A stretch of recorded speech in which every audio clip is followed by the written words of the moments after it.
Hello, folks. Happy Friday. Oh, should have probably done that before. How is everyone tonight? I hope your weekend's off to a great start. I'm very happy the weekend's here. It's raining here. It's been kind of a dismal, overcast day, and it looks like that's going to hold out for the weekend, so such is life, but I'm sure Happy Friday is here. Got Haunted Bookshop in the Matches Memorial Friday Savinelli. And let's see who we got hanging out with us so far. Do I need the glasses? Nah. Got Piper on the 45, Corvette Jim, Phil Rivera, aka the coolest cat in the YTPC. Good to see you, Phil. Jeffrey Feinberg, Zippo765, Cliff Higgins. Hey, Cliff, how you doing tonight? Tobacco Pipes International. Good to see you, Mark. Bona Piper. Hello, Christian. Good to see you folks showing up so early.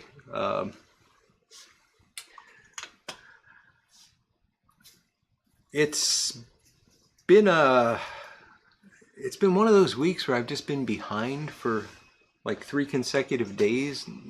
Just haven't been able to catch up and been running ragged because of it.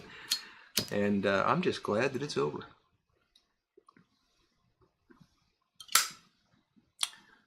Bob Kraus, hello there. Pensive Piper. Cisco, how you doing tonight?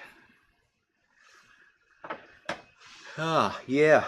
So, and I apologize, the view is a little bit different tonight. Well, I probably don't have to apologize, but it's different. It's temporary. I had to move some things around because I'm finally building those racks to hold the hobby tubs, and that's occupying a lot of the shop space right now. So I've been kind of further crammed into my little corner here. But we'll see. I'm hoping to get a lot of that done this weekend since it's raining, and maybe by next Friday we'll be back to a more normal angle. Big Country Briar, how you doing tonight, Cole? Pensive Piper. Doug Owen, hello there, Doug.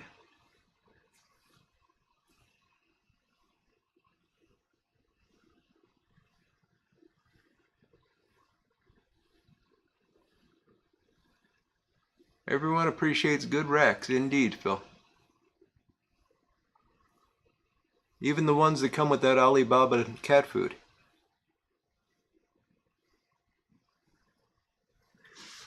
Picking up on a little joke that Phil told earlier. Tim Fournier, how you doing, Tim? Happy Kentucky Oaks Day? Is that what it says? Well, thank you, Tim, and I hope your Kentucky Oaks Day is going well as well. I'm going to have to ask what exactly Kentucky Oaks Day is. I'm ignorant.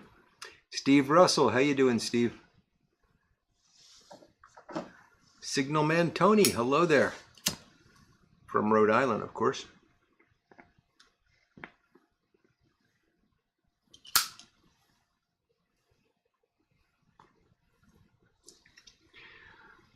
So I was thinking, just before I went live, I was filling my Zippo. And this is one of the ones that I put that Japanese silver cotton in, the bacon cotton sort of stuff. I'm now convinced that it's lasting less time than the regular Zippo packing. It's changed over time. I mean, originally it was actually pretty good for about a month, and then it got just kind of normal, and now I think I'm actually losing fuel faster from it. So it's interesting. I'll keep an eye on that. Tim's got Peterson 3Ps in a COA Meerschaum horse design. Nice. And Zippo's got Cobblestone Hiking in the Friday Savinelli. Yeah, it's a good tobacco, indeed. Puny Piper Man, hello. Jeffrey Feinberg, thank you for asking. I'm completely recovered from the surgery. Thank you much. And have been for at least a month now. So it's good, and I don't have a big bump coming out of my navel anymore, which is quite nice. Ah, okay, thank you, Jim. So the Oaks is a horse race that leads up to the Kentucky Derby. That makes sense. The major race at Churchill Downs before the Derby. Gotcha, Tim. I'm not a horse race guy. My wife does like the Kentucky Derby and often makes a thing out of it, but I don't know, it seems like a whole day devoted to 10 minutes. Kind of like going to Vegas to see a Mike Tyson match. Michael Case, you like the new angle. It's temporary. I'm just kind of crushed in here because I'm doing some work in the other part of the shop. Big Country Briar is in Charleston at the time.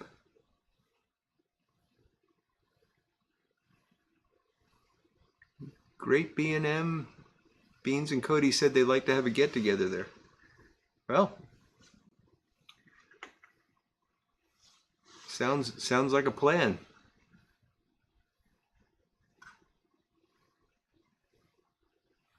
Lord Hogarth, how you doing tonight? Dry martini with folklore in the bowl. Nice.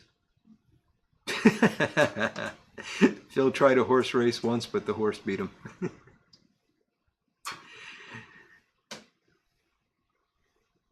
And that was a live horse. Apparently even more difficult to beat a dead horse. Yeah, that was bad. Tonight I am drinking a single malt scotch that I've completely forgotten the name of.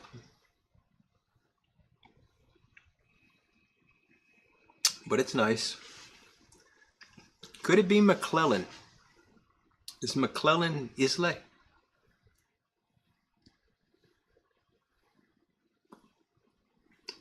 Couch is here smoking a really old tin of Solani Burley Flake. Well, that's not a bad thing. And there's Armchair Piper and Boris the Piper. Hello to you guys. Michael K says it's an excuse to drink a mint julep or two. I've had a mint julep and that was enough for me.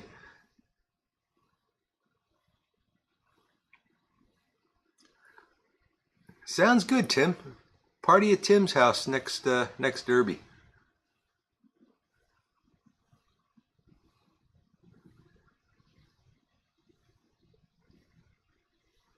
That's why they put labels on the bottle. Yeah, I know. I poured it out upstairs and I said I'll have to remember what this is that I'm drinking, and I'm pretty certain it was, well, whatever I said earlier, I'm pretty certain that was right. Macallan's, thank you, Doug. That sounds pretty correct. It's nice. My wife bought it for me as an Easter gift, which I didn't know we were exchanging Easter gifts. So I came out looking bad. But I got a bottle of scotch. So.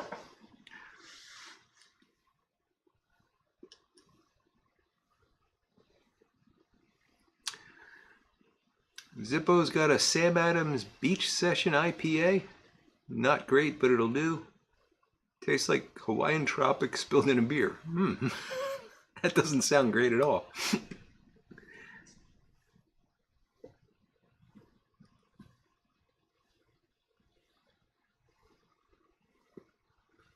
Stony Lawn Cottage Pipe. You talking about this one, buddy? This is the Friday 7 Ellie, the Matches Memorial. What is it? I always forget the number of this. 673. Somebody else will correct me. And it's got Haunted Bookshop in it.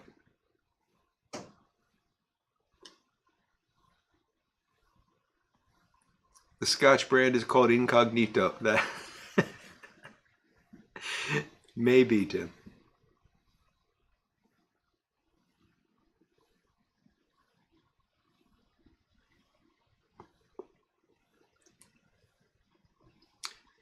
Boris the Piper says Macallan is a Speyside whiskey.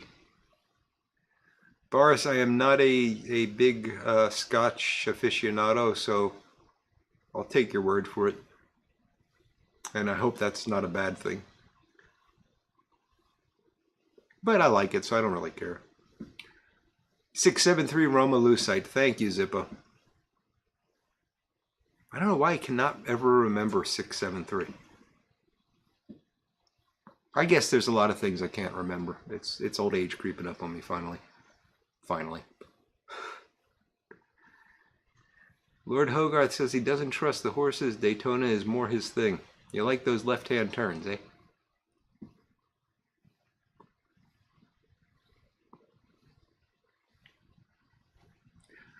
I do actually enjoy watching things like NASCAR. I don't follow it. I don't really know much about it, but if I'm popping around channels and I see it, I'll watch it for a while.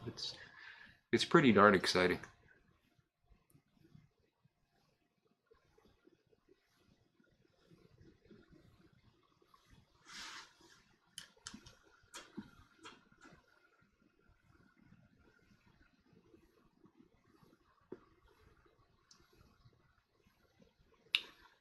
Well, Phil and I are in the same boat, having no idea what a Speyside is. You gonna fill us in, Boris?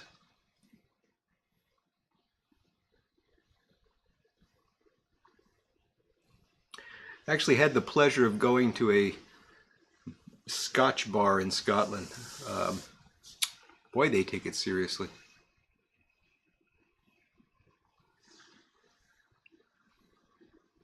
I got to try some really, really good Scotch. It's lost on me, it's wasted on me, really. But it was fun.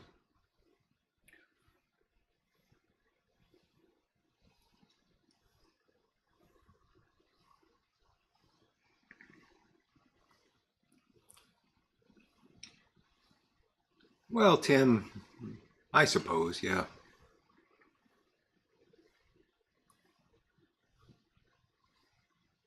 You know, as we've discussed many times, I can fall asleep to hockey with no problem. So yeah, one man's excitement is another man's Sominex.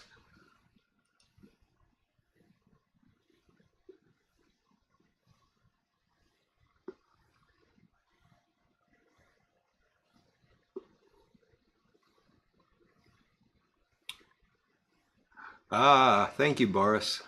Boris says that Speyside is one of the whiskey regions of Scotland.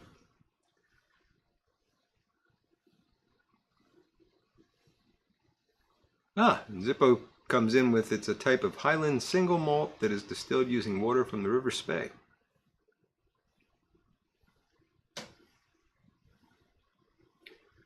The Hungary Philip came in late, wants an update. That'll be easy. And he's smoking some cobblestone hiking.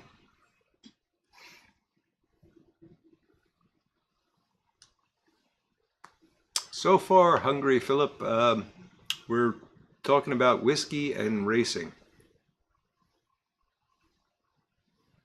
And birds aren't real, according to Tim.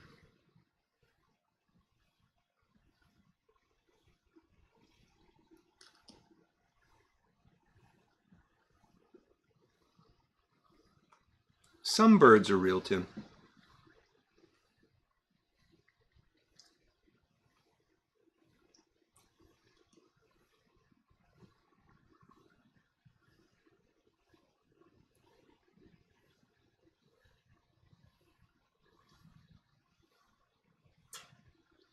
Two things that shouldn't pair together but are. Are you asking for examples, Zippo? Your favorite subjects, huh, Philip? Yeah. We got 3 Philips in YTPC lives. That'll make things confusing. Cadre Jim, yeah, so far it's Haunted Bookshop. We'll switch it up in a little bit. Gary Edminster doing a PBR. And Ed thinks that birds are a CIA plot, which maybe.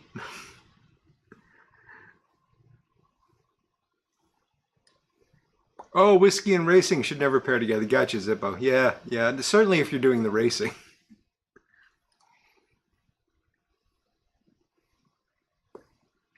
Coors Clama. Oh, Phil. I'm assuming those are the two things you don't want paired together rather than what you're drinking.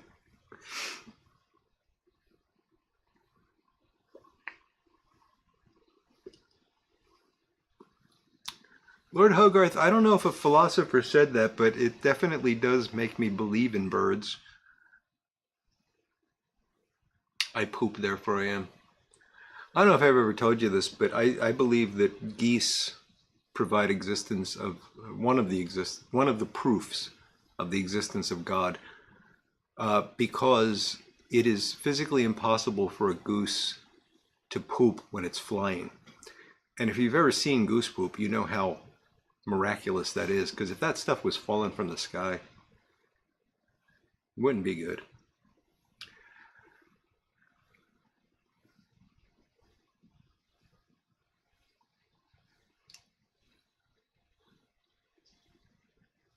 Cisco thinks that Stonehaven is extinct. That's okay, Cisco. There's burleys out there that are just as good.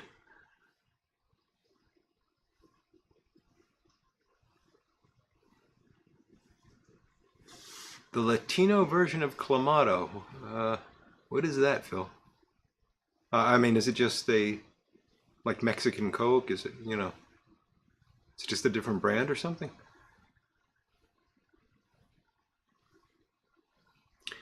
I do like Bloody Marys with Clamato.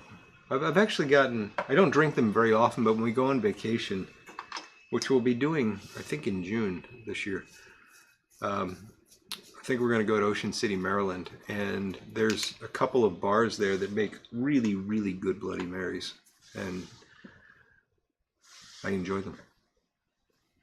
Not something I want to drink every day, but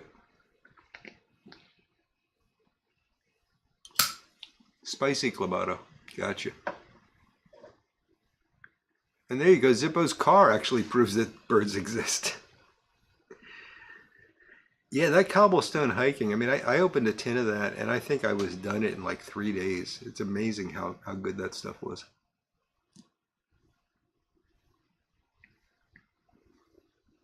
Ah, Tim thinks the drones use synthetic bird droppings to fool us.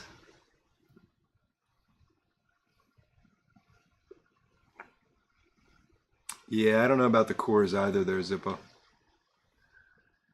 When I was growing up, Coors had this really bad reputation because apparently it was being shipped without preservative and it was winding up bad. And that was their thing, I think. It was that, it was this all natural beer that didn't have any preservatives in it, but it wasn't faring well as it was being shipped across the country.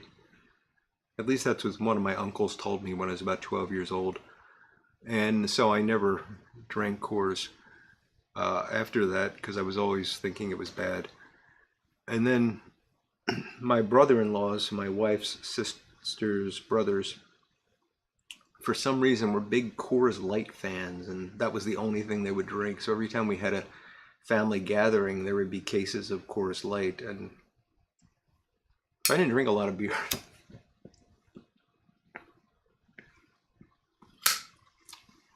You gonna make me pronounce that, Phil? Shrimp rather than clam. Oh, nice. So the Latino clamato is actually shrimp. Camaranzo picante. Camaranzo picante.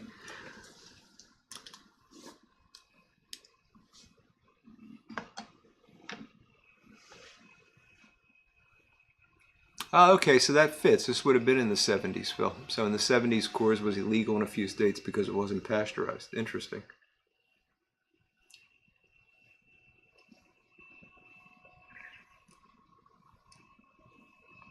Tim, the Illuminati bought the car washes too? Oh, this is terrible.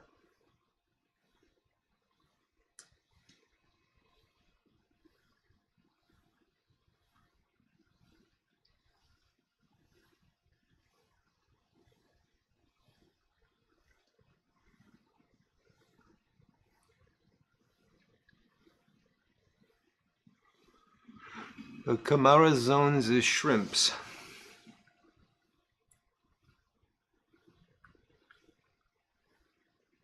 It's interesting because I think in Italian it's gambazza or something like that. Exchange the C for a G and it's pretty close. Those Latin languages.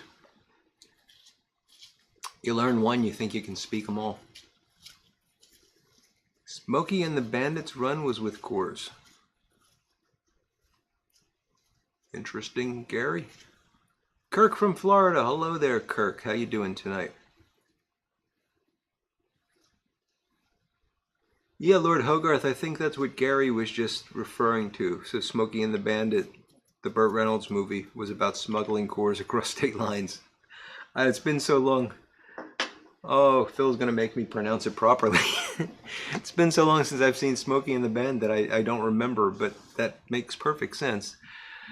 Camarazones. Camarazones.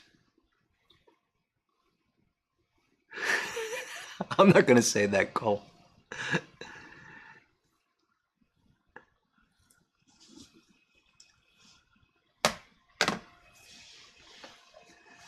Good to hear you're hanging in there, Kirk.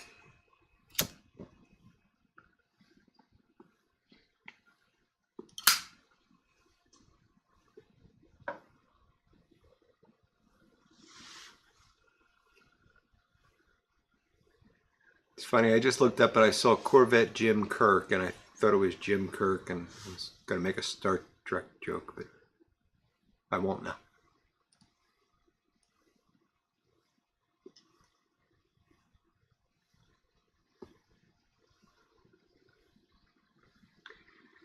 Every few months, a friend in LA sent Codger Jim a case of Coors in a wooden box labeled electronic parts. Late 60s and early 70s. So I assume you like it, Jim. The Basset Hound was Fred. That must be a Smokey and the Bandit thing. 400 cases of course is a good night.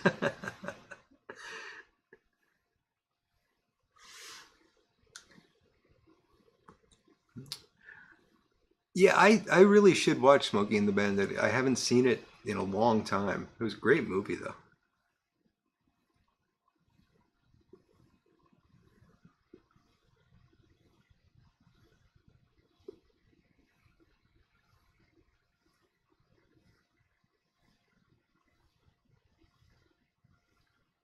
Okay, Jim, not so much today. Zippo, I don't know if Hams was unpasteurized at one point. Might have been.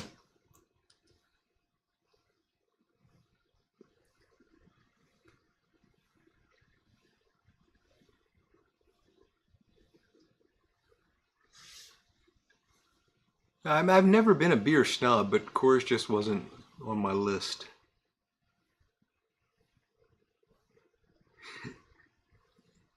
So it's got a bad reputation in Colorado. That tells you something, Lord Hogarth.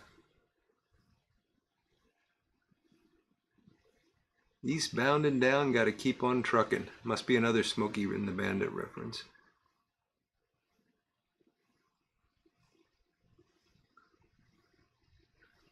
Billy Beer, yeah. I remember that, Phil. And the generic beer. And yeah, those pop tops, I used to have strings of them. You'd put them together into chains.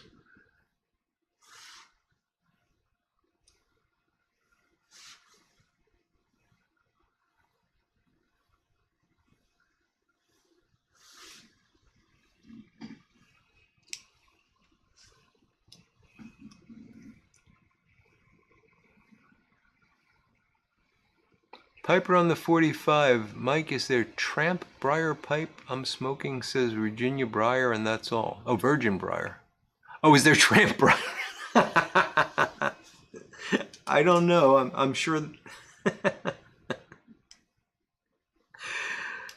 That's funny, Piper on the 45.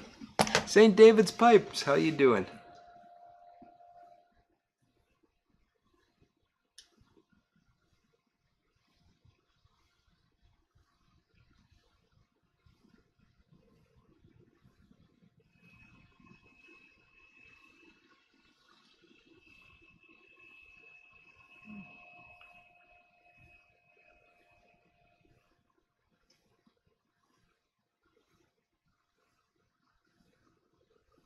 The small button push to release pressure, then you cut your finger pushing the other button in. Okay, I don't remember those, Phil. I thought you meant the ones that just kind of, you'd get your finger in the ring and you'd pull it back and the whole thing would come off.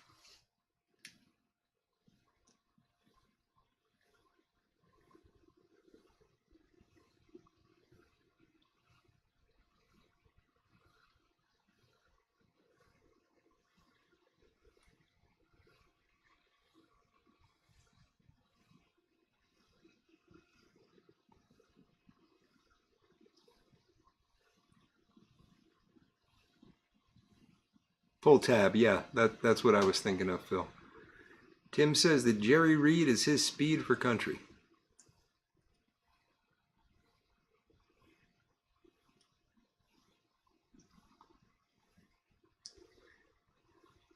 I miss those pull tabs.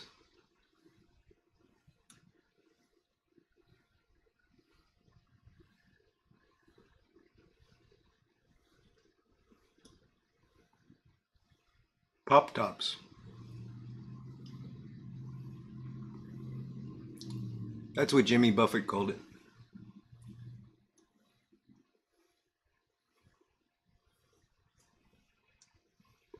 Yeah, I had the chain too, Zippo. Pretty long one, actually.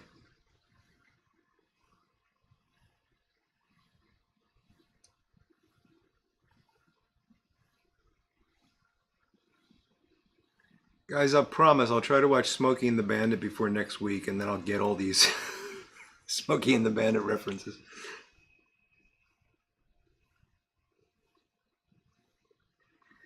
Yeah, back before they made the beer cans out of aluminum so thin you can almost spit through it.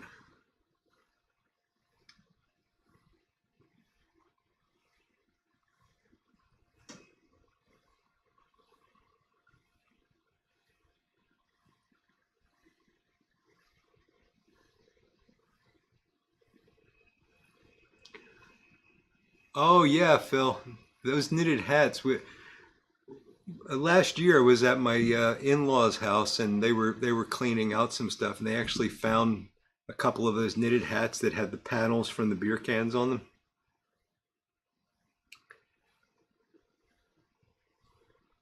They looked very uncomfortable, but they were pretty cool looking.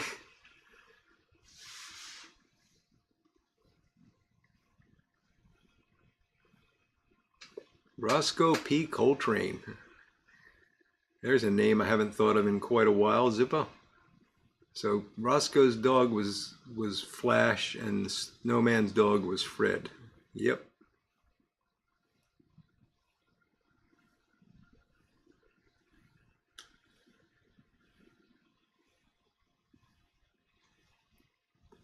Ah yes, the church key, Gary.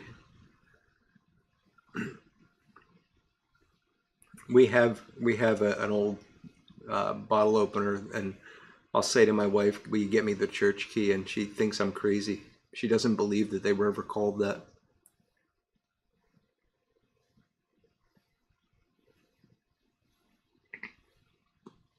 Yeah, Phil Gleason was quite a guy. And considering his size, he was actually a really good dancer too.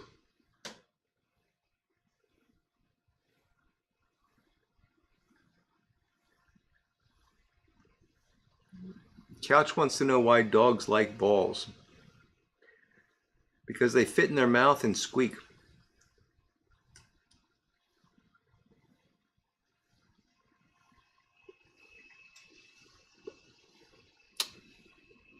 Ah, Phil has a collection of church keys. Nice. Hammonds, Coors, etc.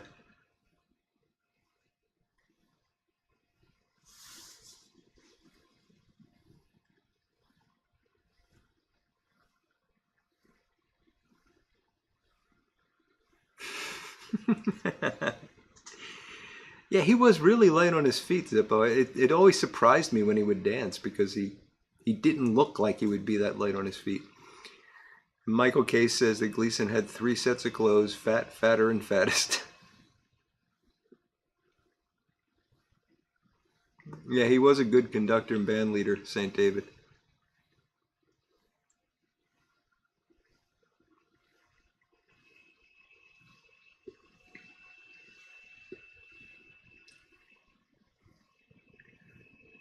Phil's turning into his grandfather. Well, I turned into my grandfather a long time ago, Phil.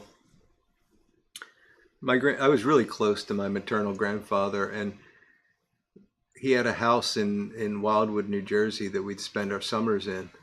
And before school closed for the summer, and while he was still working, because he got a lot of vacation, he had worked so long that he could take off a lot of the summer. We would go on the weekends. My grandmother actually would move there like in May, and we would drive together every weekend to Wildwood and back, a 2 hour drive. And he always played the oldies station, which at the time was actually playing oldies, not songs that I grew up with, which are not oldies. Those are songs that I grew up with. Um, so yeah, I kind of, that's part of the reason why my taste in music is so strange, because I spent so much time listening to that music with him, and I love it. Gleason never rehearsed. That's interesting. Tim's got a Ballantine beer bottle opener. Cool. Latz beer, yep. Zippo's become his grandfather too. I lived in Oregon. Coors was not southern. Some people would. Ah, so Doug said that they didn't have Coors in Oregon because of the pasteurization, and people would smuggle it in. And when he tasted it, he said, "So what? Tastes like Bud."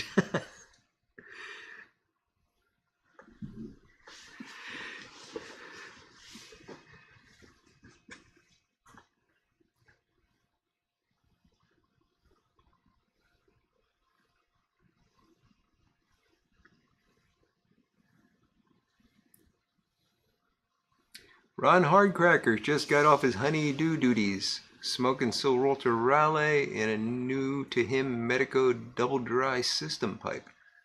Vanilla covered bakelite body, black stem, and snap-on rusticated briar bowl. That sounds cool, Ron.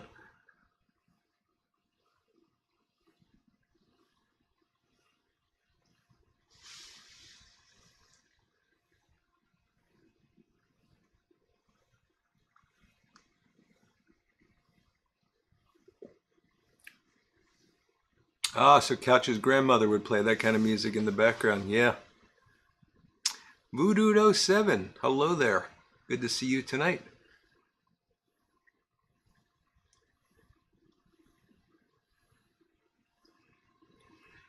Yeah, St. David's. So he did the same, but in Atlantic City, not far. Yeah. And it was a, yeah, as a young teenage boy, it was pretty darn good.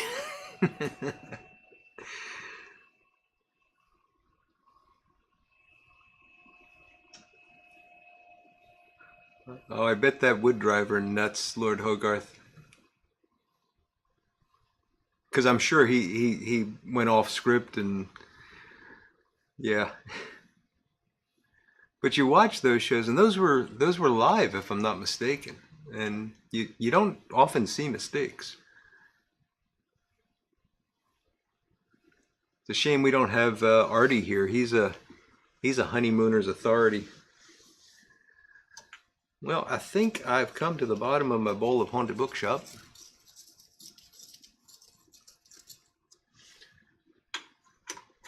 So we will empty that.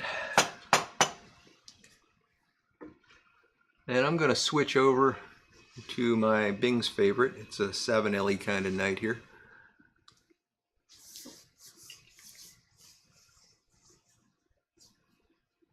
Yeah, Dean Martin was a cool guy for sure. Phil says, and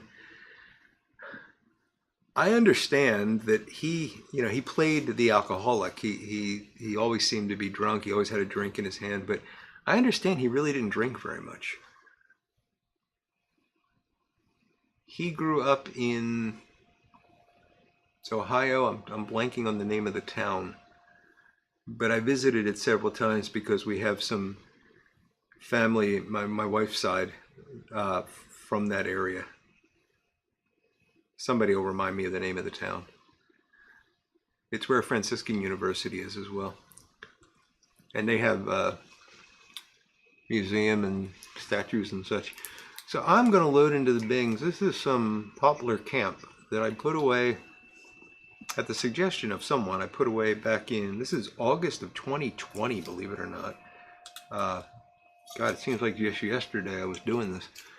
And they said put it away for 6 months, you'll be surprised. So I overshot that a bit.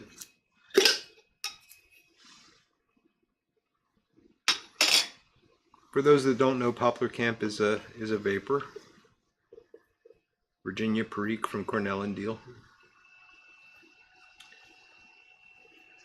And I liked it when I initially smoked it. I thought it was quite good.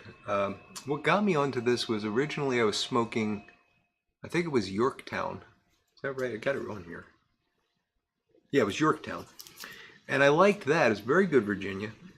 But I wanted Perique, so I made my own Virginia Perique with it. And somebody said, "You dummy, you just made Poplar Camp." So I went and got some Poplar Camp, and they were right. It's Yorktown with Perique in it.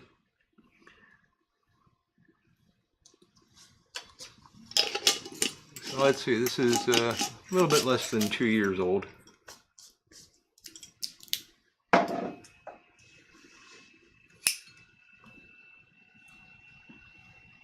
Steubenville, thank you guys.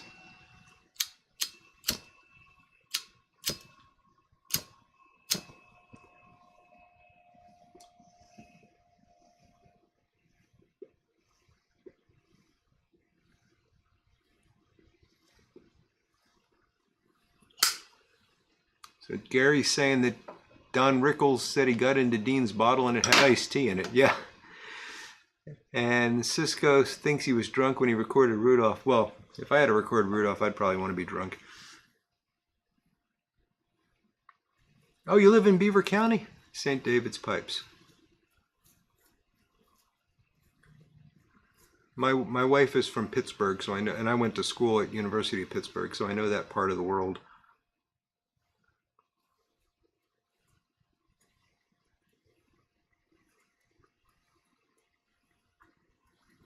C&D first responders with a year of age on it is pretty good. Sounds good, Zippo.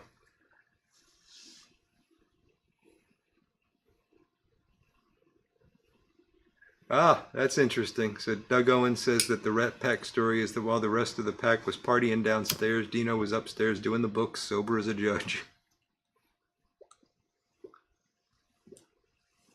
Patrick Grant, good to see you tonight, my friend. Is it raining in New York?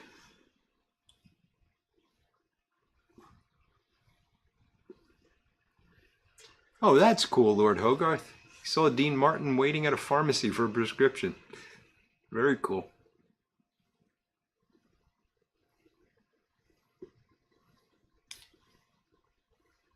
Right, Phil. I don't think he never had a drink, and he probably sometimes got a bit tipsy, but he wasn't the chronic alcoholic that he portrayed.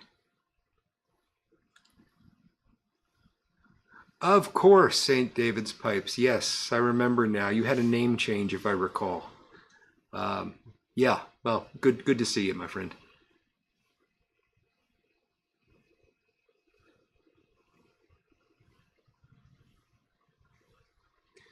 You can't sing Rudolph the Red-Nosed Reindeer or you're sober or you're burlives.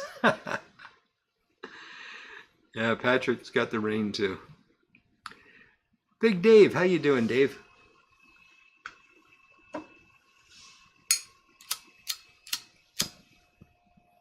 Cole says the Sinatra documentary on Netflix is good. I'd like to watch that. And I need to find something to watch on Netflix. I was doing this thing for about a month where I decided I was going to take Sunday afternoons off and I was going to watch Netflix. Just like one show and one episode.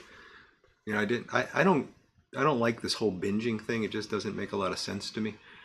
Um, if I enjoy something, I want to stretch it out as long as possible. So I was watching a really good show. If you like creepy sort of, I don't know if I'd really even call it sci-fi, but creepy horror, borderline horror type stuff. I was watching this show called Archive, I think it was Archive 81.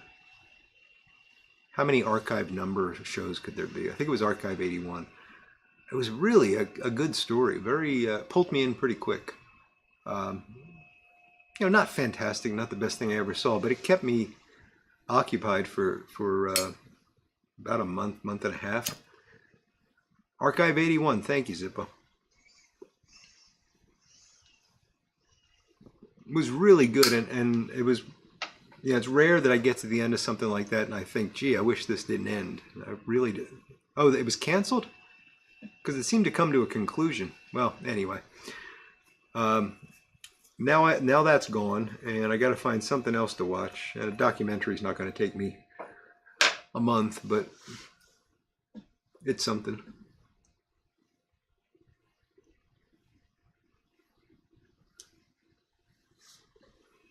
Outer Range is like Lost in a Western format. Really odd in a cool way. That Outer Range. Okay, I'll look for that, Phil. I just dropped Dash all over myself. Darn Bing's favorite is too long.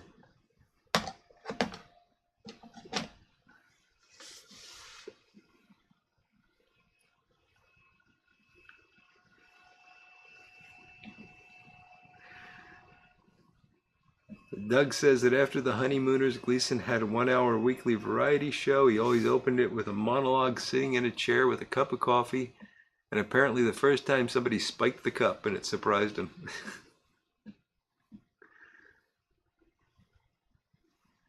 Oh, they had 2 more seasons and they pulled it. That's a shame, Zippo. But boy, they're losing money like crazy, so they got to cut back.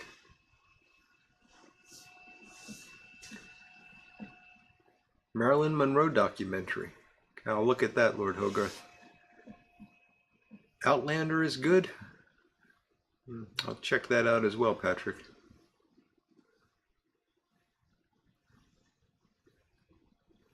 3 Mile Island documentary. That's kind of close to home, isn't it, Cole? Outlander, 6 or so seasons. Yeah, that's what I need. Something that I can watch for a while.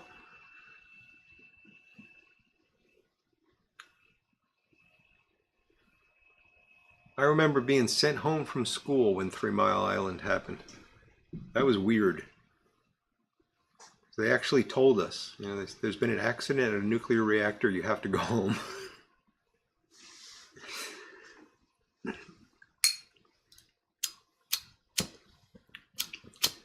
Yeah, I heard they're looking at commercials and potentially charging higher for certain things. Maybe limiting how many people can watch on an account, that sort of thing.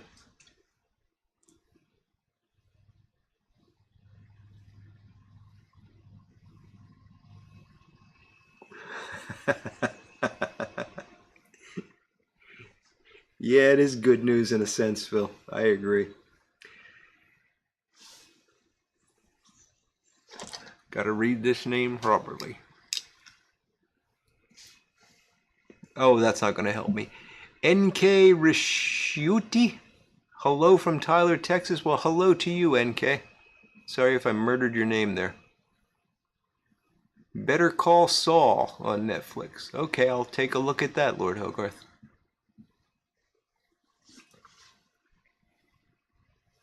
Getting a lot of Outlanders suggestions. Get in there.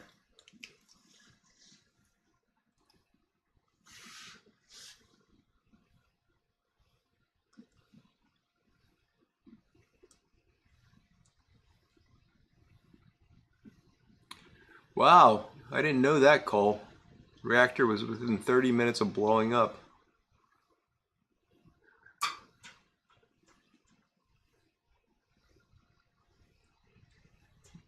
Amen, Couch. Bonapiper says, to his taste, no series was more addictive than Breaking Bad. Also really enjoyed the spin-off. Oh, so Better Call Saul is a spin-off of Breaking Bad. Well, I never saw Breaking Bad. I tried to watch the first episode. I didn't like it. I don't remember why, but it just wasn't my thing.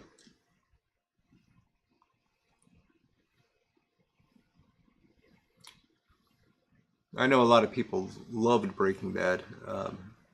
Most of them curse me for not watching it, but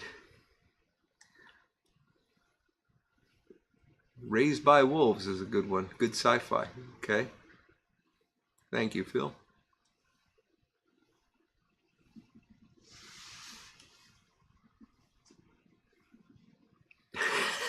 You got that right, Big Dave.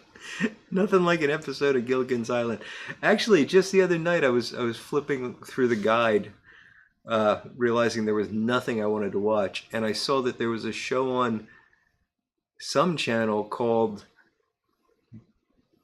The Story Behind Gilligan's Island or something like that, and it was halfway through, but they replayed it later in the night, so I recorded it. I haven't watched it yet, but I'm looking for it. That might be what I watched this Sunday.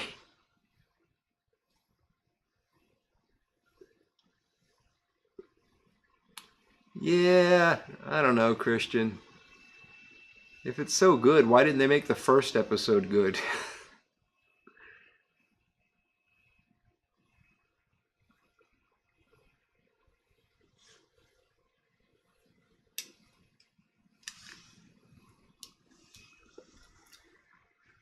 So it's pronounced Ryqt. Okay, gotcha, NK.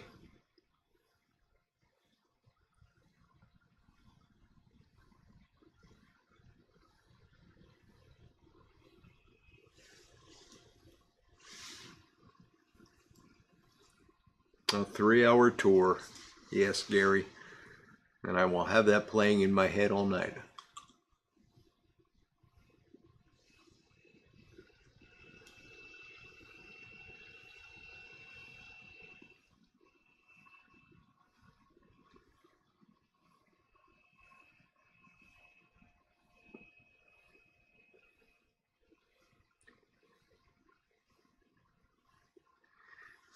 So I'll tell you a funny Netflix story. There's a woman that works for me. She's quiet. She's um, very nice, very intelligent. I greatly enjoy working with her. And we got to chatting one day about things we watch. And she said, "Oh, there's a show that I really like, and it's called The Black Mirror on Netflix." And I thought, okay, I'll see what this is all about. I don't know if you guys know this show. If you haven't watched it, please don't. Or at least don't watch the first episode.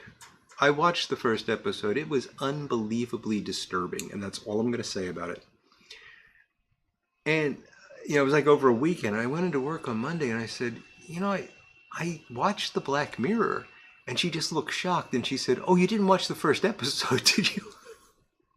That's where you start. "Oh, no, I should have told you not to watch the first episode." She was really embarrassed.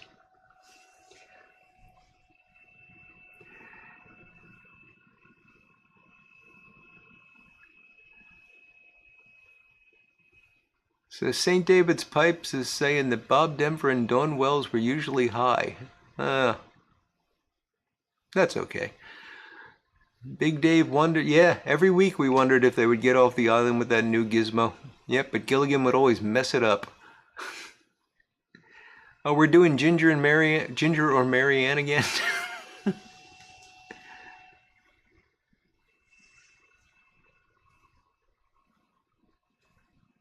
Black Mirror is odd. It is odd, Phil. I mean, I only watched that one episode. I refused to watch another episode because it just was too disturbing. Welsh Piper, good morning to you. Absolutely looking forward to the weekend. Hope you're doing well. And here's James Stumbo. Rather watch old shows like Perry Mason? Indeed. I'm with you on that, James. Lord Hogarth likes Marianne for a very strange reason. I'm with you on it. Not for your reasons, but I'm Team Marianne definitely.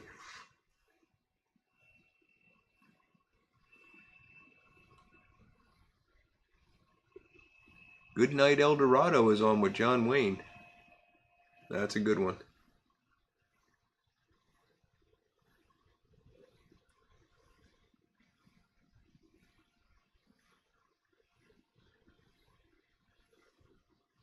Late 70s cartoon Gilligan's Planet. I vaguely remember that. And then there was actually a live action thing with, I think it was both Bob Denver and Alan Hale, where they were flying around in a spaceship. It was like a Sid and Marty Krofft type thing.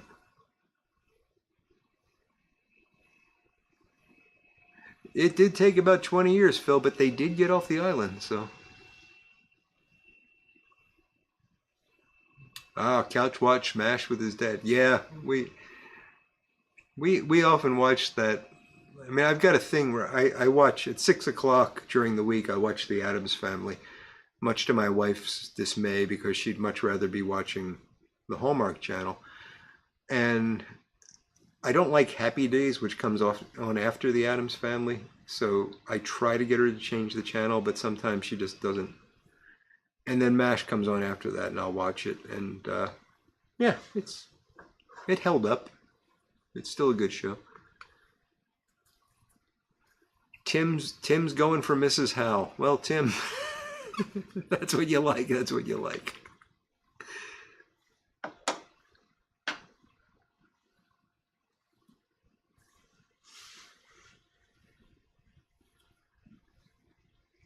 If any of you guys are MeTV people, I just saw tonight that starting Sunday they're going to be running the Perry Mason TV movies, the old, the 80s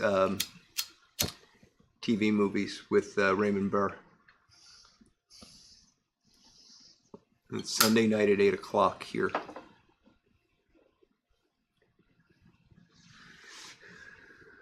Patrick Grant loved MASH too. Big Dave is definitely Marianne, although Mrs. Howell did have the money. I think that's why Tim's going after her. Netflix Lost in Space is a great remake. I have to look for that, Zippo. I liked Lost in Space, the original. I thought that movie they made a while back was terrible.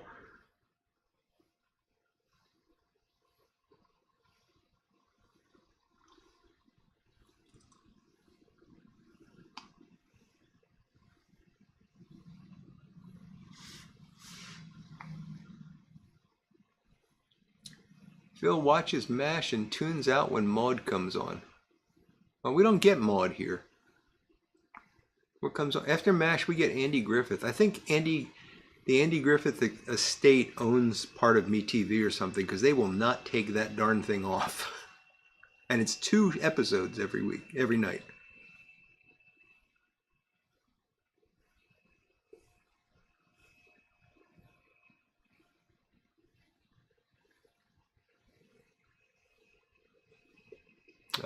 Michael K. says that Jim Backus developed his characters years before on the Alan Young show on radio. First time he met the Schwartz brothers.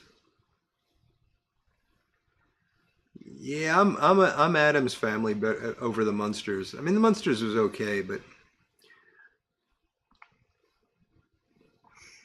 I guess the real question is Carolyn Jones or Yvonne DiCarlo.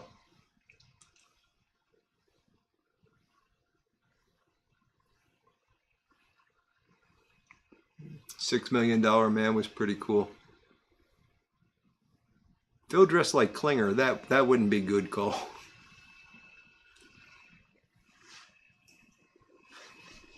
St. David's Pipes is watching Andy Griffith right now. Don't get me wrong. I don't hate Andy Griffith. It's just I've seen enough of it.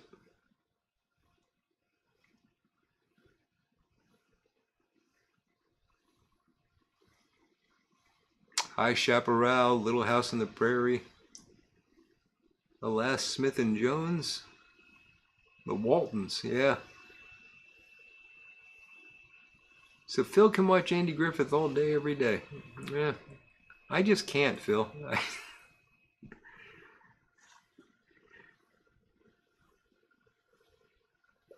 Yes, Dave, I do like that that block of Columbo. I love Columbo. It was a great show.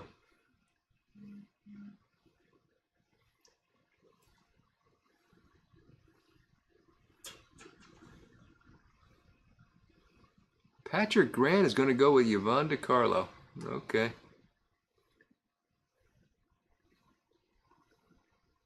Yeah, I don't think the aerodynamics worked there either, Phil. The original Wild Wild West, that was a good show. And Jim Backus did Mr. Magoo. Yep. Bonanza, good show. Simon, the Three Stooges are on Saturday night. That's what leads into Svengoolie. Carolyn Jones all the way. Yvonne was hot in the 30s. I don't know. I'm sure she was. Just haven't seen her from that period. If you're fans of horror, this week on Svengoolie on MeTV is Vincent Price House of Wax, and in that movie, briefly, is Carolyn Jones, a young Carolyn Jones, and it's a great movie, but it's really kind of interesting to see her out of the Morticia role. Oh, Ron, Samurai Gourmet is fantastic. I loved that. I watched it.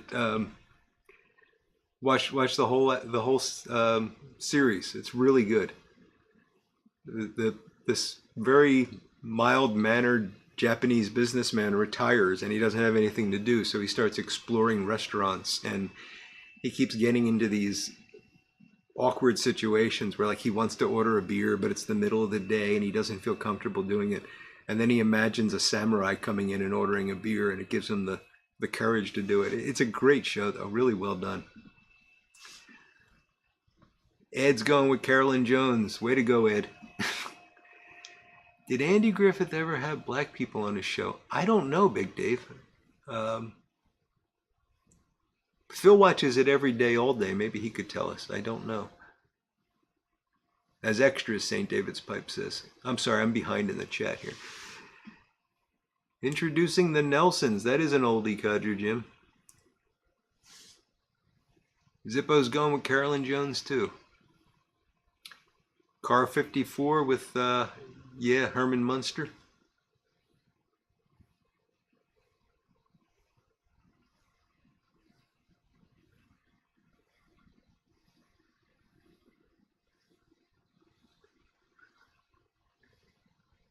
Al Lewis. Oh, Fred Gwynn and Al Lewis. Yes, yes.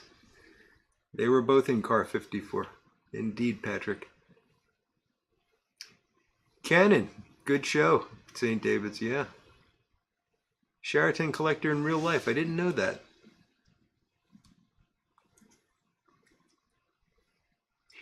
That's right, Gary. And Big Dave's seconding my House of Wax. House of Wax also had a young Charles Bronson in it, in a non-speaking role.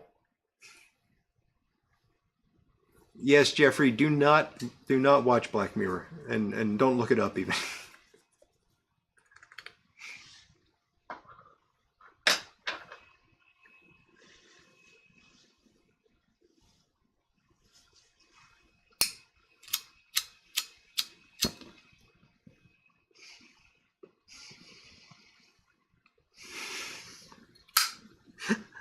I don't know what a ute is, Tim, but that's funny. Fred Gwynn, what a ute.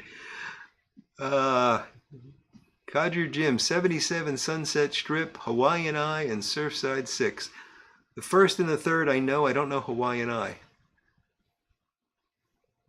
But the first and the third were great.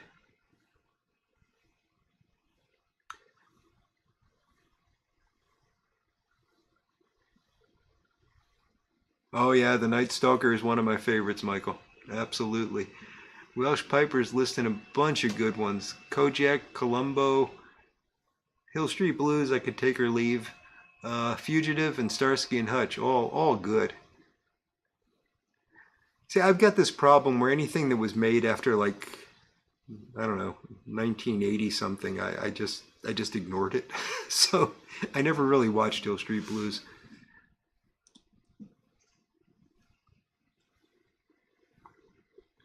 Armchair Piper Ed is saying that Andy Griffith had a show with a black man playing Opie's football coach.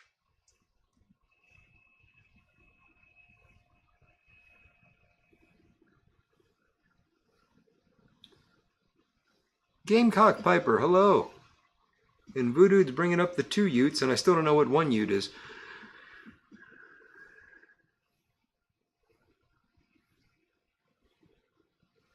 What's a ute is from my cousin Vinny, gotcha. Or what a ute is from my cousin Vinny. Thanks, Patrick. So it was a Fred Gwynn quote. I got you now. Sorry, Tim, I'm slow. Oh, Mannix is a good one too, Patrick. I remember watching that when I was quite young. And that's been playing. It plays quite late on MeTV. I think on weeknights actually. So I don't watch it very often. But Decades channel had a marathon of it a little while back that I watched, because every weekend they'll do a show and they'll just play it as a marathon. Newhart was great, Tim.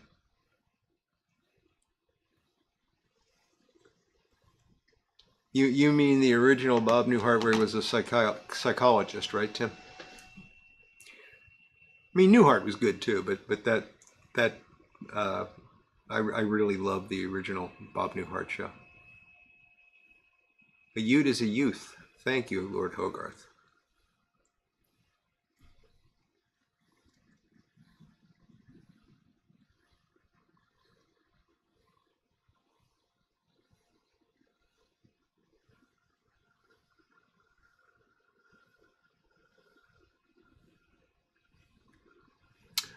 So Cole's recommending a show called Dark, German show with English voiceover, starts as a drama and then takes a time travel turn.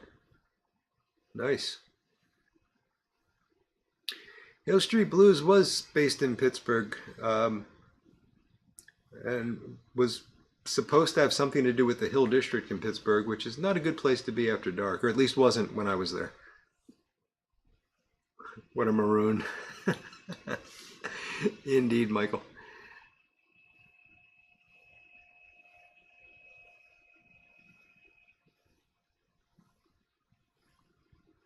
Taxi and WKRP in Cincinnati. Yeah, Tim, good ones.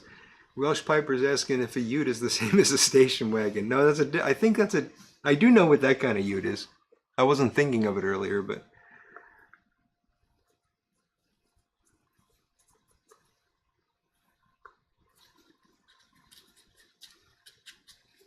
Yeah, Big Dave, he was, I don't think that Darren McGavin had a lot of acting range, but he was great in both of those, The Night Stalker and The Christmas Story.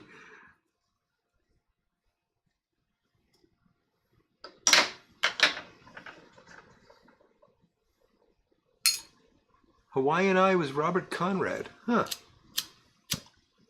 I'll have to look for that.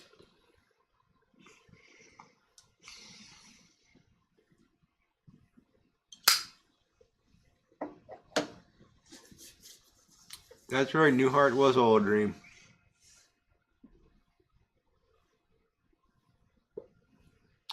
And that it's interesting that that famous final scene of Newhart. No, apparently nobody knew that was going to happen except for Bob Newhart and Suzanne Plachette. The rest of the cast was completely clueless about how they were going to do that.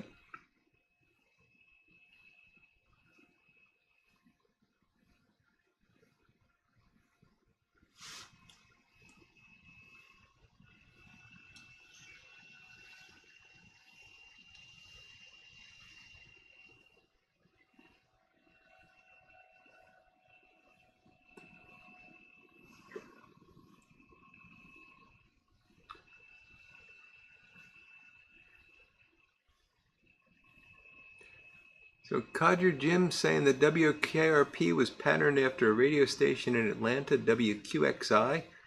Jim, of course, was a radio guy.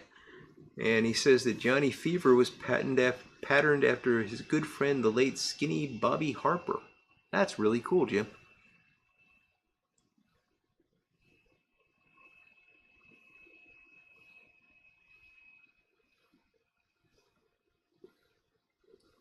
And St. David's Pipes is saying that Ute is also another name for the Shoshone Nation. It's a rather ambiguous term, that Ute. Oh, Black Sheep Squadron is wonderful, Jim. Cliff, sorry. Yeah, Conrad was great in that. John Larroquette was in that. Very young John Larroquette. Great show.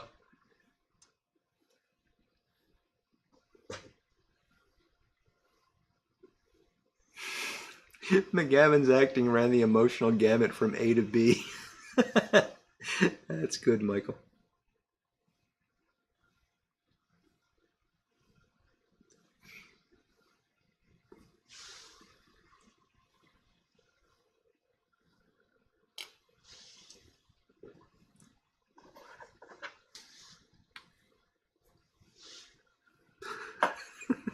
Oh my God, they're turkeys.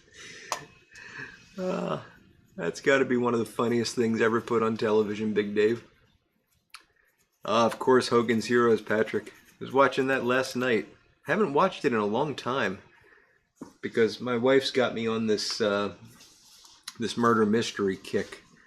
She likes the some of the British murder mysteries, or they're not all. Some of them are from New Zealand, but we watch a lot of Midsummer Murders and Morse and Lewis, Endeavor, which is a fantastic show. Those three are all connected in some way. So we've been watching a lot of that. Lately, we've been watching The Mentalist, which is actually a very good show. We used to watch that back when it was originally being aired. And there's one of the channels is doing, like, I don't know, on a Tuesday or Wednesday night, they show 8 episodes and she records it and we'll watch it during the week. So that's been taking up my Hogan's Heroes time for a while, but last night I got an episode in.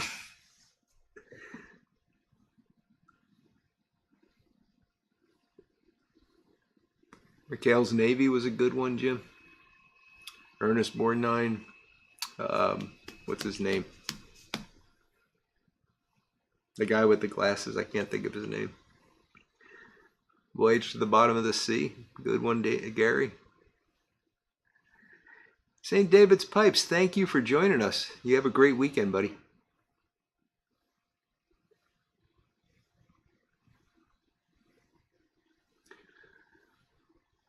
Wasn't Hoss Dan Blocker's son on Black Sheep? Could be, Ron. I'm not sure.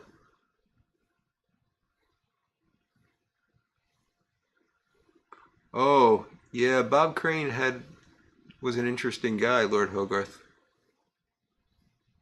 I don't know if I'd like to watch that documentary.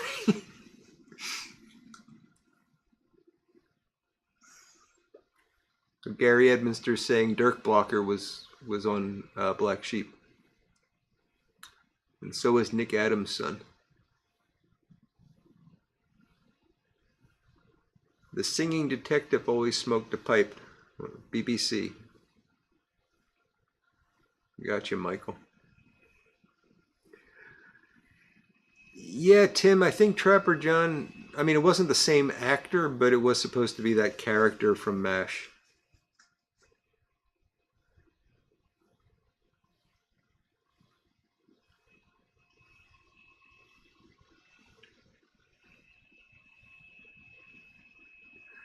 All right, Phil, you have a good weekend too, buddy.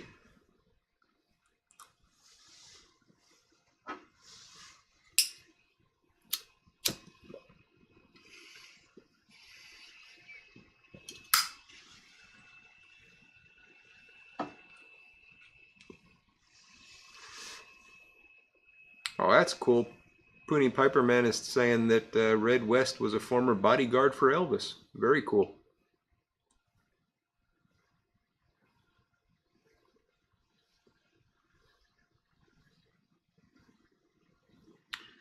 So I'm not thrilled with this Poplar Camp. I was expecting to get something smoother and more, I don't know, maybe sweeter, but it's pretty flat.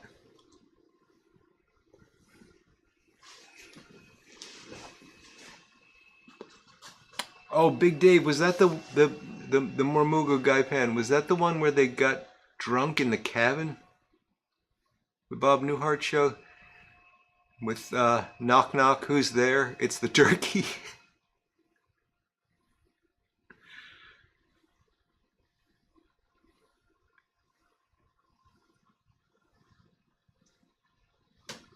Parnell Roberts was in Bonanza, yes.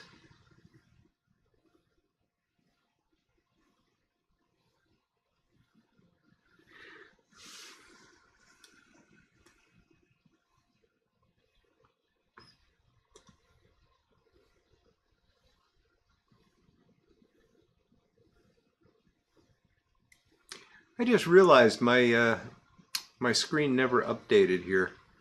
It says I'm going to be live in 9 minutes. But I assume since you've been reacting to what I say that I have been live.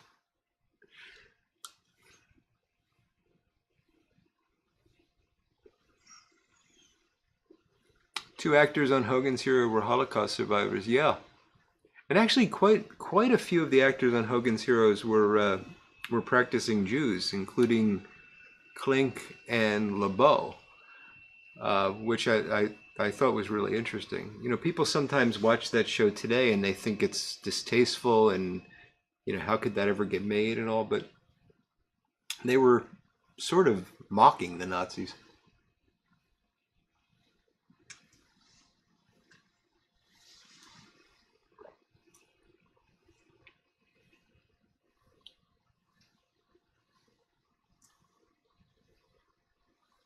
Cole is switching to Five Brothers and a Phil Rivera pipe.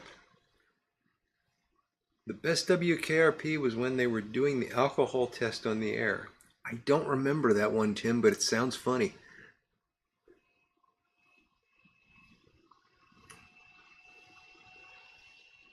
Lord Hogarth is saying that Colonel Klink's father was a well-known conductor in Germany and he fled the Nazis. Interesting. Yeah, and Klink actually did some, later in life, he did some interesting stuff. I saw him narrating Peter and the Wolf. A classical music thing, so connection makes sense. Yeah, Patrick, it's YouTube being buggy again, but I don't care. As long as you guys can see and hear me.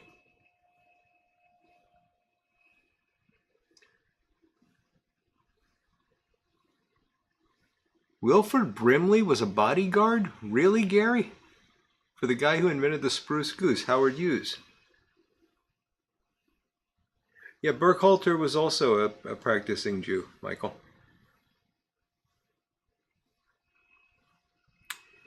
Yeah, Big Dave, that's a really funny episode. They take the turkey out to cook it, but it's frozen. And they were telling knock-knock jokes earlier, and they're all drunk. And Bob Newhart takes out, and he realizes the turkey's frozen, and he like bangs it on the counter. He goes, bang, bang. And I forget who it is, but one of the guys says, "Who's there?" Thinking it's another knock-knock joke.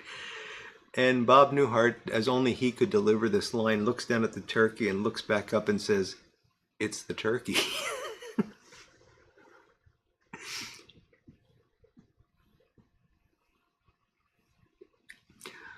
Oh, that's funny, Tim. So the drunker Johnny Fever got, the better his reaction time was. Gary's saying the same. That is funny. Well, I'm done with the Poplar camp. Yeah, it was good. It just was kind of flat. No, nothing interesting going on. But such is life. Doug Owen, never thought about it at the time, but always seemed that the older was a bit odd for this older guy living with 3 adult sons and a Chinese cook. Kind of kinky. Yeah, I guess you could view it that way, Doug. Michael Case is 35 miles from the Spruce Goose.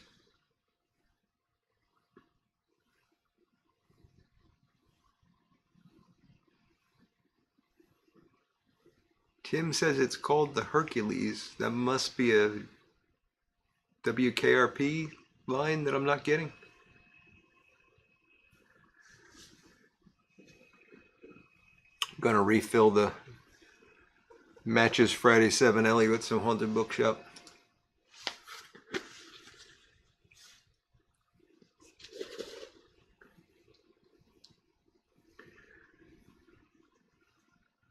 So next week,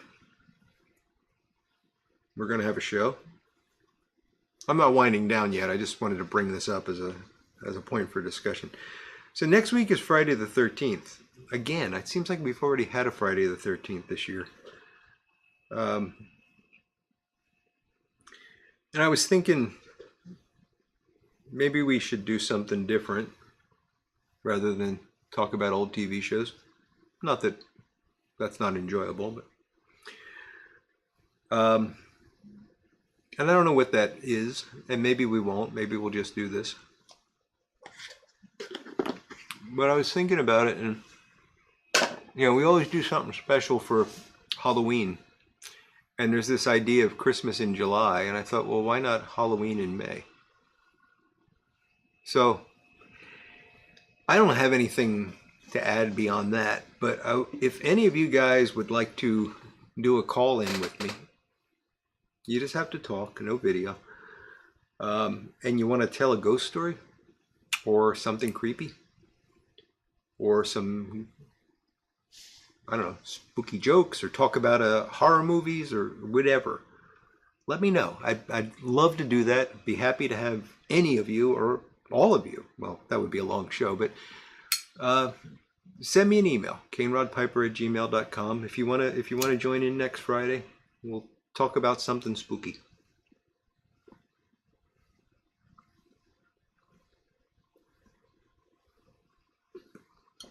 And if nobody gets in touch, we'll probably wind up talking about Ginger or Marianne, because we do that a lot.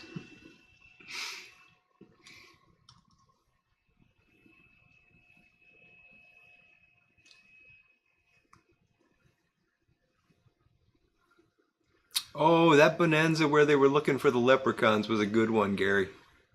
The little green men.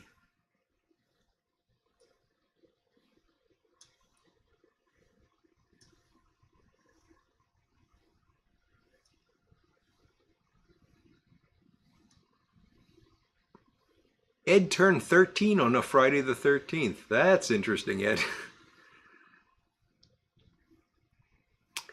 Yeah, Gary, I agree. I'm not saying this isn't fun, but nice to do. And Armchair Piper's once again choosing Marianne. Oh, that's funny.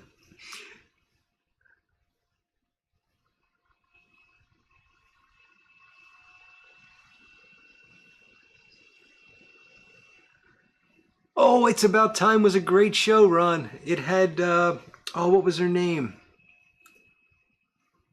Really zany actress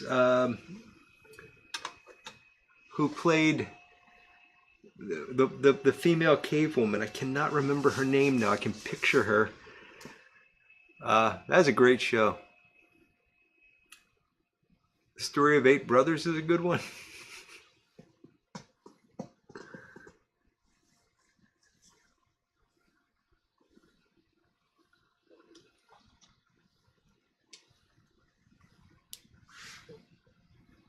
Lotka or the Reverend Jim?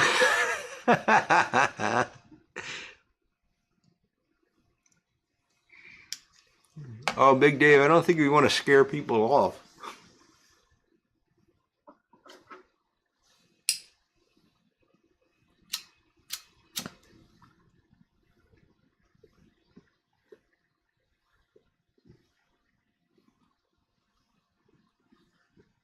Imogene Coco, thank you, Gary. That's what I was trying to think of.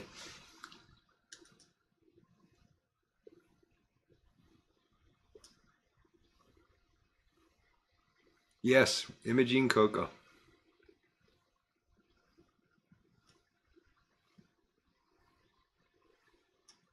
And Joey Ross.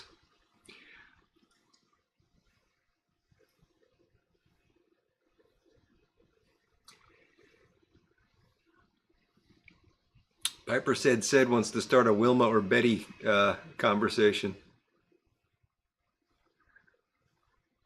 Oh, I'm sorry to hear that, Voodoo. Tony Dow from Leave It to Beaver just announced that his cancer has come back. That's unfortunate. Well, we'll have to keep old Wally in our prayers.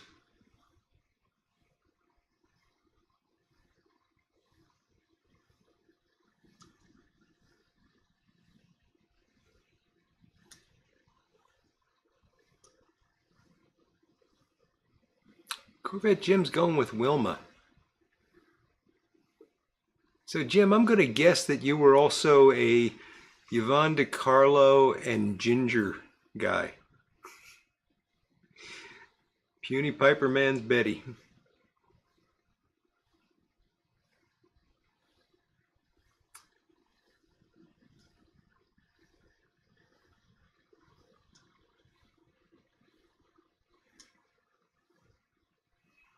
Oh, cool, Piper on the 45. 14 Basil Rathbone Sherlock Holmes movies. That's a good find.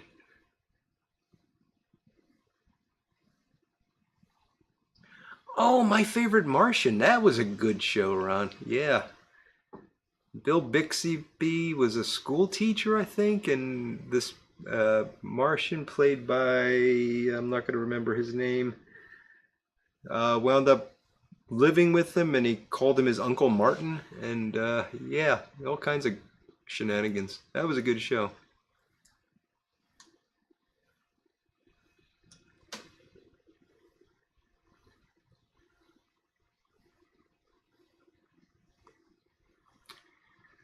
Yeah, Big Dave, I kinda liked June Cleaver.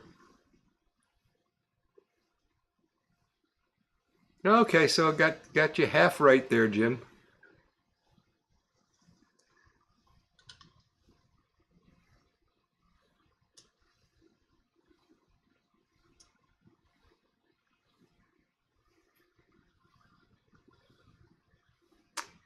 Sailor, hello. Just back from his daily bike ride.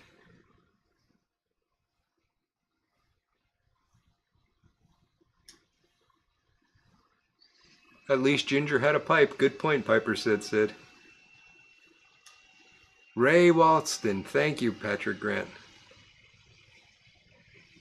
Yeah, Michael, we're not going to go there.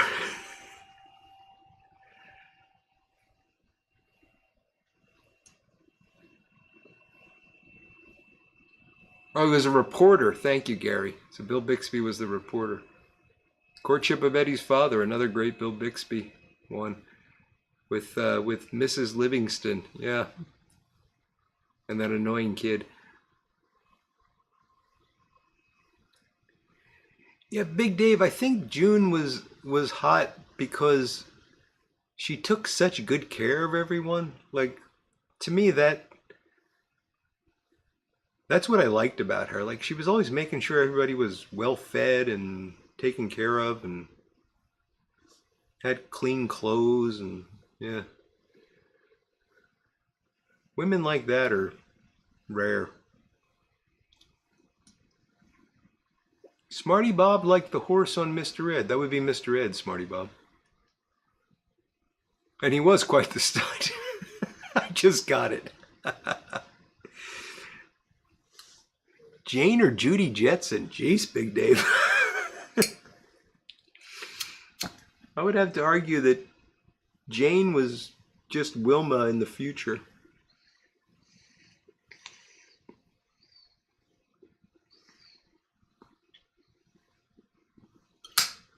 Ward was a happy man, indeed, Corvette Jim.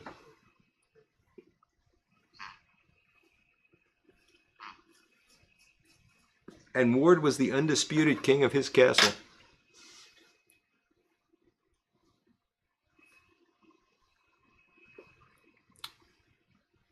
Oh, that's interesting, Gary. So the kid from The Courtship of Eddie's Father is trying to get Bill Bixby a star on the Walk of Fame. I'm surprised Bill Bixby doesn't have a star on the Walk of Fame.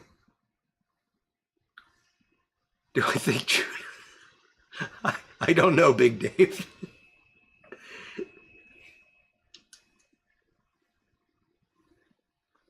Connie Hines on Mr. Ed. I don't remember Mr. Ed well enough, Michael.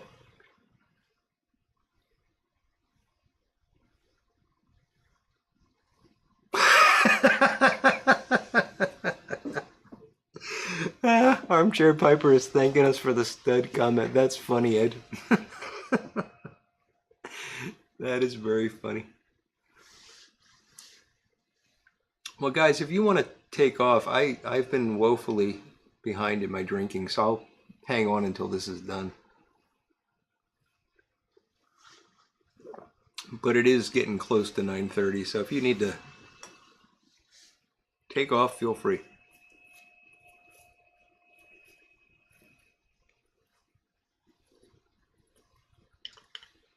Big Dave thinks that June Cleaver was a secret smoker.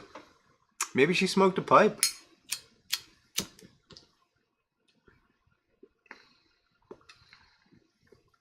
There's an episode where Beaver is accused of smoking a pipe. And there's an episode where Ward is looking for his pipe, but they make it clear that he's not a pipe smoker, which I thought was interesting. There's also an episode where one of their friends, I think it's Wally, describes one of their friends as a guy who stands at the mantelpiece smoking his pipe all the time. Sorry, those are all my Leave It to Beaver pipe references.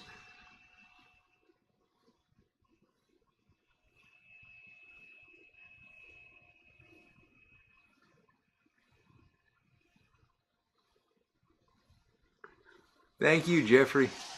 You have a great weekend, buddy. And yes, we are old on here, Gary, but that's okay. Some of us are older than others. Some of us are younger than others.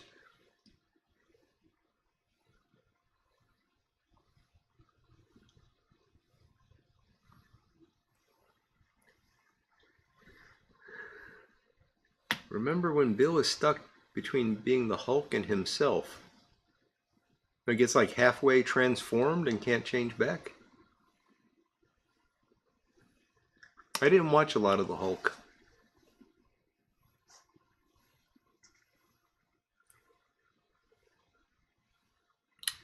Indeed, sailor. Nothing like a stiff drink and tobacco after a good workout, or just anytime. My Three Sons was a good pipe smoking show for sure, Gary. Yeah.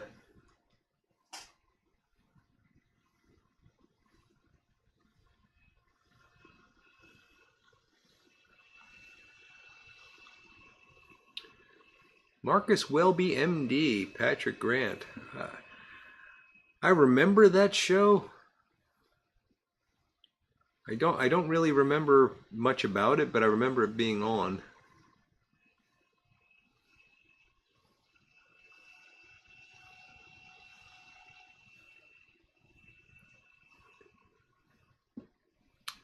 Smarty Bob says there's a clip on YouTube with John Boy smoking a pipe in the front room of the Waltons and his mother has a fit.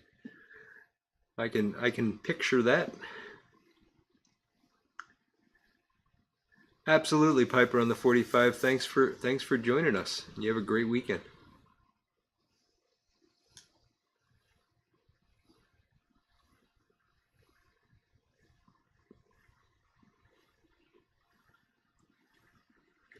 Tim likes smoking a pipe and watching the first and second Godfather movies.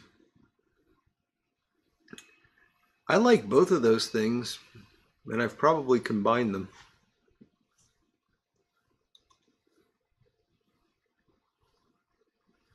That first Godfather movie is so good. All right, Big Dave, enjoy your dinner.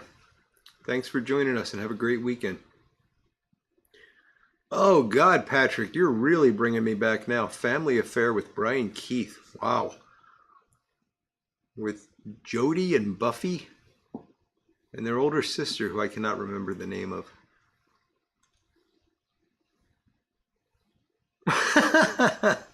That's a great story, Lord Hogarth. All right, Jim, you take it easy, buddy. Have a great weekend.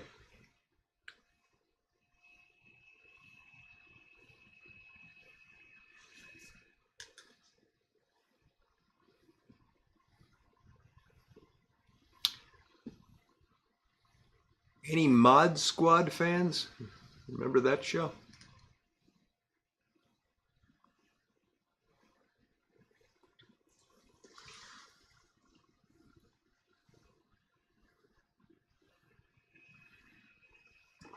I remember being in grade school and watching that and having a thing for the woman on it. I cannot remember her name.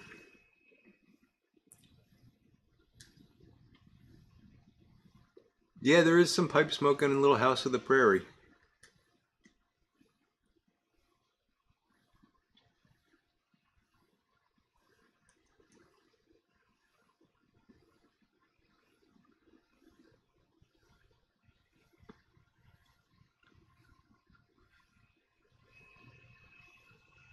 Mr. French, Sebastian Cabot. Thank you, Patrick. And Sissy was the older sister. Yeah.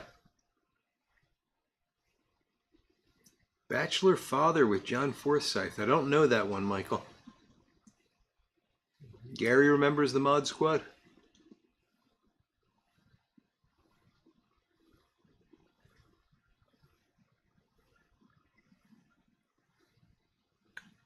Peggy Lipton. Quincy Jones was married to Peggy Lipton. I did not know that. But that was the woman from the Mod Squad. Yeah. I think that's who I'm thinking of. Sounds right anyway. Andre the Giant playing a bionic Bigfoot.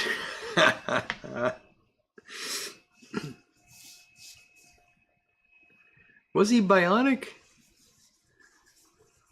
I remember Bigfoot in the $6 Million Man. I didn't know there was a bionic Bigfoot though.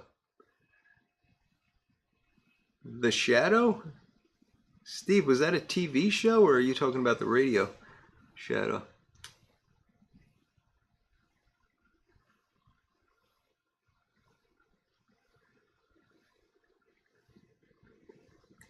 Peggy Lipton, she had lank, greasy hair.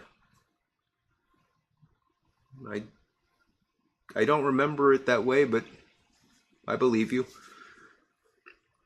John Forsythe was the voice of Charlie on Charlie's Angels? Yep.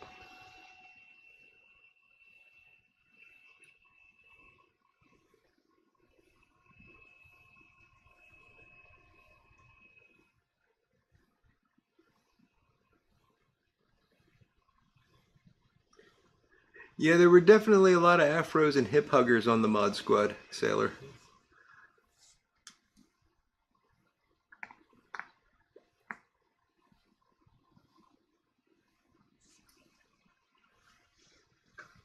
It seemed like the Mod Squad and the Rookie were back to back.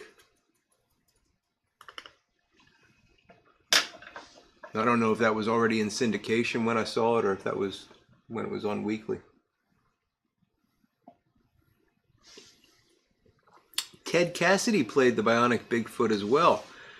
According to Gary Edmonster, Ted Cassidy, of course, was Lurch on the Addams Family.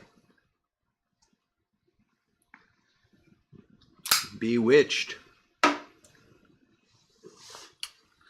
Elizabeth Montgomery was a lovely woman.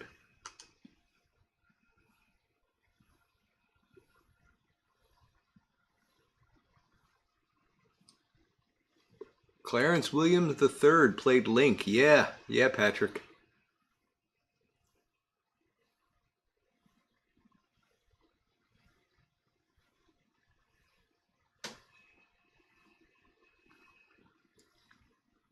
Really, Ron? That is funny. So my three sons' Uncle Charlie died. They had the body in the hearse and somebody stole it. And when they found the body, they abandoned the hearse and ran away screaming in terror. I mean, if you steal a hearse, you gotta kind of expect that might happen. The Blue Knight. Boy, that sounds familiar, Gary, but I cannot place it. Tim liked Elizabeth Montgomery. There's a show that was hosted by Boris Karloff, and I can't remember the name of it. Darn it! But it was like these little serials, not serials, just little vignettes that were horror, and occasionally Karloff would be in one, but for the most part he just introduced the show. And there's a really good one where Elizabeth Montgomery plays a vampire. Well, actually, she plays well, the story is her and her husband get caught, their car breaks down and they wind up in this creepy old castle and there's vampires. I'll leave it at that. I can't remember the name of that show. It might have been Terror or something like that, but that was a good show.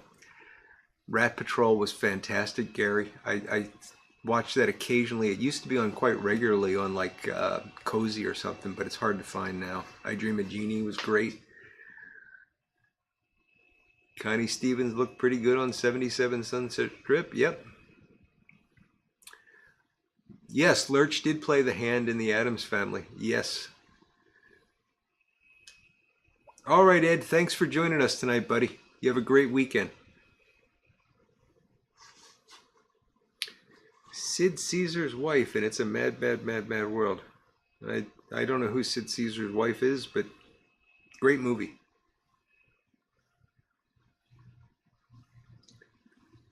Combat with Rick Jason and Vic Morrow. Don't know that one. Yeah, the two actors that played Darren. That's interesting. I've always wondered about that. They were similar looking, but obviously not the same guy.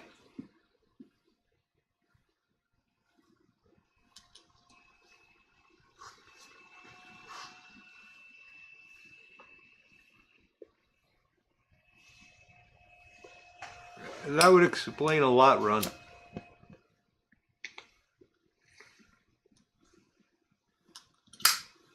That would certainly explain a lot.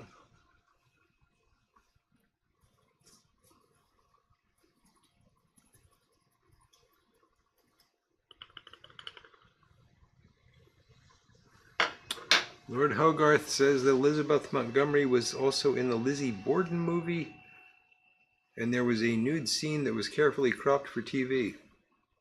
The Thriller, yes. I think that's what it was, just called Thriller, Doug. I think it was just called Thriller, not The Thriller. Great series if you ever get a chance to see it.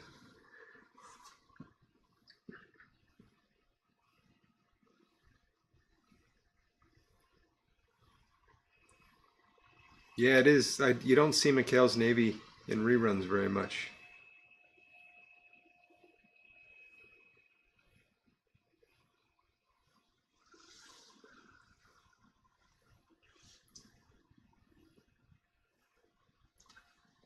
The Tingler was a movie that Karloff was in, but the series I think was called Thriller. Airwolf with what was his name? Jan Michael Vincent? How can I remember that and I can't remember Peggy Lipton? I don't know. Something wrong with me, guys. But you knew that.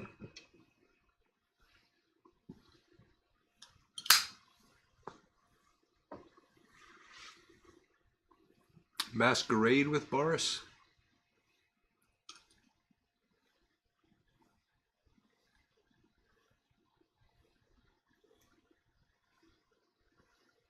Blue Thunder. I don't remember Blue Thunder. Sounds really familiar.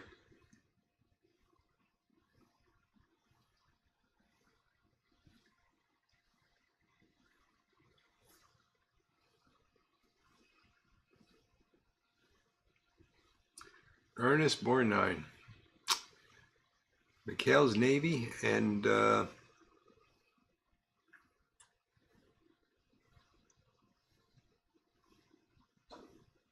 to remember. Well, he was in a lot of movies. Smarty Bob liked Aunt Pitty Pat in Gone with the Wind. Well, there you go. I have never seen Gone with the Wind.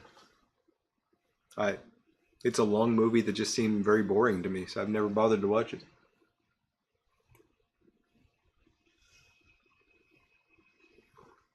Karloff's wife cleaned his pipes. Are you sure about that, dear Lagudis? Lagudis? Because I know Lugosi's wife did. I'm not so sure about Karloff's. Dick Sargent and Agnes Moorehead didn't like each other. Well, Patrick, the characters didn't like each other either, so that worked out well. Rob Schneider movie. Yeah, I got you, Tim. Yeah, Thriller was great. Edie Adams did cigar commercials. Why don't you pick one up and smoke it sometime?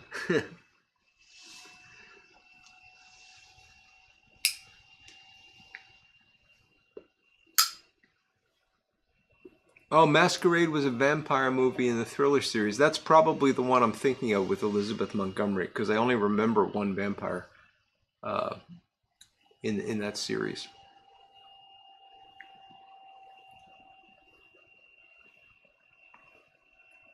Sailor, that's the way Gone with the Wind has always impressed me, and I know people love it, and it's actually, I don't know if this is still true today, but for a very long time, it was if you count the success of a movie by the number of people that actually have sat down in a movie theater to watch it, it was topping the list for a very long time because they kept re-releasing it every couple of years. People love it. Tingler was the Vincent Price movie where they wired the seats. Yeah. And yeah, that's right. You actually saw it with the seats wired. That's amazing, Doug. Phil Silver's Show. That is a good one, Patrick Grant.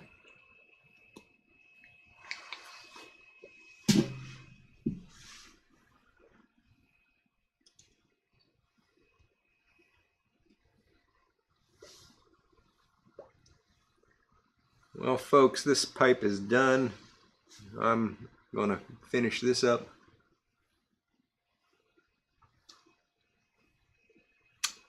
Which, by the way, is a good scotch, even though I can't remember the name of it. But I enjoyed it. I want to thank you all for spending this time with me. High point of my week, as I always say. And I always enjoy the conversations. And it's great to talk about these old shows and just reminisce about some of this stuff. Not many people in my day-to-day life get this stuff. So for me, it's a real treat. And oh, the banana splits. That was a fantastic show, Tim. Remind me next week. I'll tell you a story about the banana splits. Anyway, oh, and Danger Island, yes. Okay, I'm going to stop reading the comments so I can end the show.